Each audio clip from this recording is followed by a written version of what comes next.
Hi everyone, ఈరోజు వీడియోలో financial సెక్టార్ని analysis చేయడానికి కావాల్సిన 3 ముఖ్యమైన పారామీటర్స్ గురించి క్లియర్గా తెలుసుకుందాం.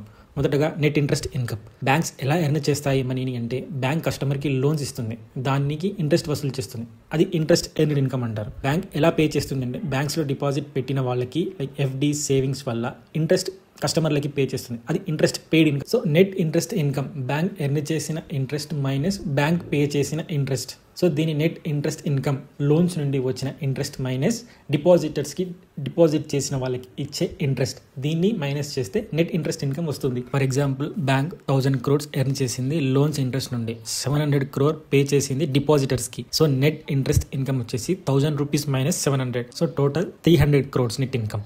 ఈ 300 crore అనే ఫిగర్ చెప్తుంది బ్యాంక్ కోర్ లెండింగ్ బిజినెస్ నుండి ఎంత రియల్ ఇన్కమ్ వస్తుందో అని. నెట్ ఇంట్రెస్ట్ ఇన్కమ్ ఎక్కువ అంటే బ్యాంక్ లెండింగ్ ఎఫిషియెంట్ గా నడుస్తుంది. నెట్ ఇంట్రెస్ట్ ఇన్కమ్ తగ్గితే బ్యాంక్ మార్జిన్స్ స్క్వీజ్ అవుతున్నాయని అర్థం. సెకండ్ పారామీటర్ వచ్చేసి total earning assets. Earning assets అంటే బ్యాంక్ కి ఇన్కమ్ అంటే ఇంట్రెస్ట్ జనరేట్ చేయగలిగే అసెట్స్. సింపుల్ గా చెప్పాలంటే, బ్యాంక్ మనీ పెట్టిన ప్లేసెస్ నుండి ఇంట్రెస్ట్ వస్తే అది ఎర్నింగ్ అసెట్స్ అవుతుంది. Examples, loans and advances given to customers, investments in government securities or bonds, money lend to other banks or financial institutions. So non earning assets అంటే ఏంటంటే, cash in hand, fixed assets like buildings, furniture or RBI monetary reserves, ఇవన్నీ interest generate చేయవు, so earning assets కావు. Short గా చెప్పాలంటే, earning assets equal to all assets which earn interest income for the bank. Non earning assets అంటే ideal or operational assets which doesn't earn interest. For example, bank total assets 1 lakh crore ఉంటే and out of the 80,000 crores loans and investment interest generate చేస్తే, then earning assets 80,000 crores అవుతాయి. So another parameter is net interest margin.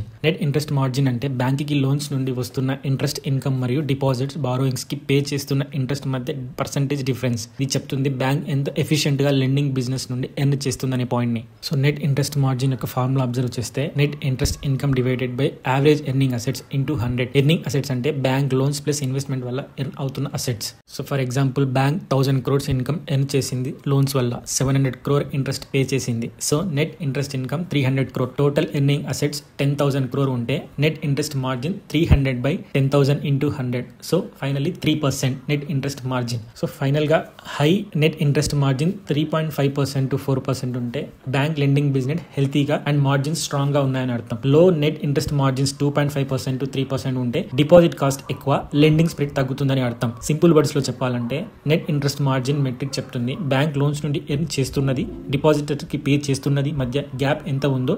ఈ gap ఎక్కువ ఉంటే bank profit strong, gap తగ్గితే bank earnings pressure లో ఉన్నాయని అర్థం. That's it guys today's video. Thanks for watching.